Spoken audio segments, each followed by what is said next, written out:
నమస్కారం. కొత్త సంవత్సరం ఇంకొక వారం రోజుల్లో వస్తున్నది. సో మన అందరికీ కూడా కొత్త సంవత్సరం ఎలా ఉంటుందో తెలుసుకోవాలని అనిపిస్తుంది. అయితే అందరికీ కాస్త అర్థమయ్యేటట్టుగా క్లుప్తంగా మీ నక్షత్రానికి చెప్తున్నాను, ఈ 2025 సంవత్సరం ఎలా ఉంటుందో. ఇలాగా మీ నక్షత్రానికి విపులంగా ఈ కొత్త సంవత్సరం పంచాంగంలో క్లియర్ కట్ గా ఉంది. ఈ పంచాంగం కావాల్సిన నాకు ఫోన్ మాత్రమే చేయండి, మెసేజ్లు పెట్టవద్దు. ఈ పంచాంగంలో 12 రాశులు మళ్ళా 27 నక్షత్రాల వాళ్ళకి ఎలా ఉంటుంది సంవత్సరం పూర్తిగా రాశాను పరిహారాలతో పాటు. మీకు ఏమన్నా సందేహాలు ఉన్నా తెలుసుకోవాలన్నా నాకు దయచేసి ఫోన్ మాత్రమే చేయండి, మెసేజ్లు పెట్టండి. నమస్కారం. కృత్తికా నక్షత్రం వారికి ఈ 2025 సంవత్సరం ఏ రకమైన ఫలితాలను ఇస్తుందో చెప్తాను. ఈ కృత్తికా నక్షత్రం వారు గృహ కుటుంబ చిక్కులు ఎదుర్కొంటారు.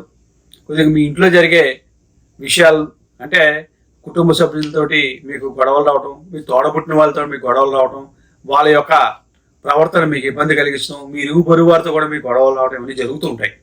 చాలా జాగ్రత్తగా ఉండాలి. సంవత్సరం ప్రారంభంలో కూడా జనవరి నుంచి మే దాకా అత్యంత జాగ్రత్తగా ఉండాలి.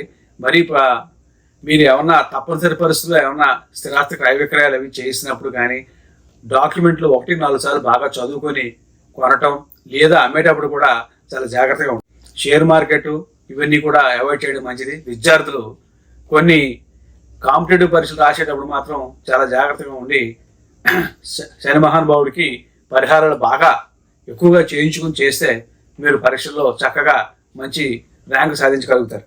జనవరి నుంచి ఏప్రిల్ దాకా జరిగే పీరియడ్ కొద్దిగా అనుకూలంగా ఉండదు. తర్వాత మీకు మే నుంచి ఆగస్టు దాకా జరిగే పీరియడ్ మాత్రం కొంత అనుకూలంగా ఉంటుంది. సంవత్సరాంతంలో మీకు కొన్ని ఆకస్మిక లాభాలు కలుగుతాయి. ఓవరాల్గా ఒక 8 నెలల పాటు మీకు కొంత అనుకూలంగా ఉంటుంది. కానీ మీరు శివారాధన, నారాయణ కవచం 2 చేసుకోవడం మంచిది.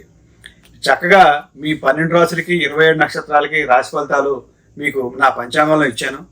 ఈ పంచాంగం తీసుకుంటే మీకు అంతా కూడా మీ చేతిలో అన్ని వివరాలు ఉంటాయి. మీకు ఏమైనా సందేహాలు ఉంటే దయచేసి నా ఫోన్ మాత్రమే చేయండి, మెసేజ్లు పెట్టగలదు. మీ ఎక్కడ రామకృష్ణ, జయసింహనారాయణ.